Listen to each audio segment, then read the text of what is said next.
Welcome back to your Feel Good Breakfast Show. Time for us to now turn our attention to our interior design. Now, when it comes to the table, the coffee table, styling it is a little bit of an art. They usually have prominent places in our living rooms, and they can be seen as the heart of our living room. So it's very important that they also look good, and equally important that they serve the function in the way that they're supposed to.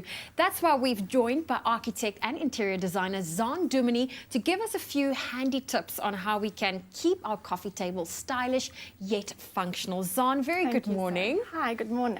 I have to admit, the coffee table in my house is generally for the flowers I just received or the magazine I just bought. But why do you say it's so important to actually pay attention to this multifunctional piece of furniture? Well, Zoe, as you say, the coffee table really is the center and the heart of a lounge or a sitting area.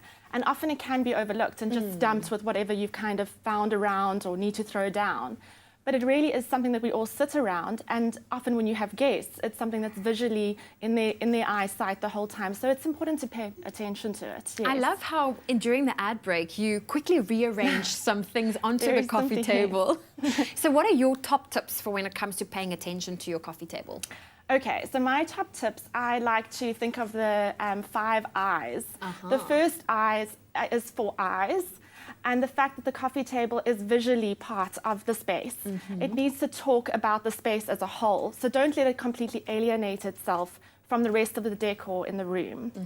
The second eye, I would say, is for intrigue. It's always great to have something that's slightly intriguing on the table, whether it be a beautiful African relic or an antique board game.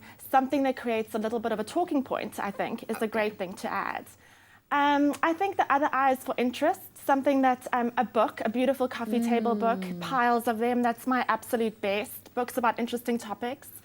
The next eye, I would say, would be for incline. Use different heights on your table. Don't be scared to be to place all the objects at the same level. They'll just get lost.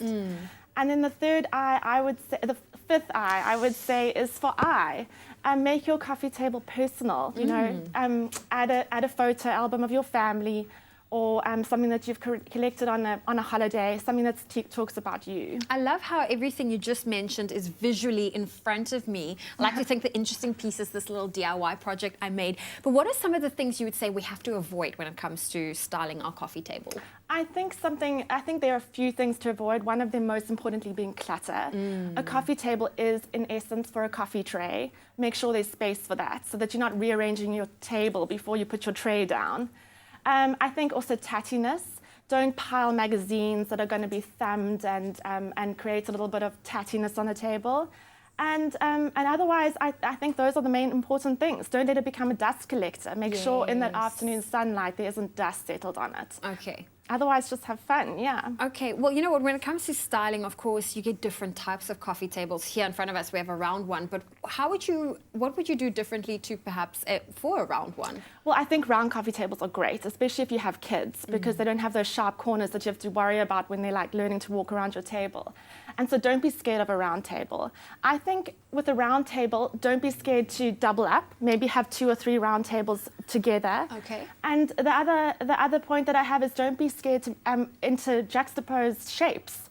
Use a square on a round table. Use a square tray to collect things in the tray on a round table. I think that's what I would suggest. Yes. Well, Zaan, thank you so much for joining us this morning and sharing these interesting tips at least with us when it comes to your coffee table. Now, when it comes to a coffee table, there are always ways you can have some fun and do it yourself. So check out today's how-to.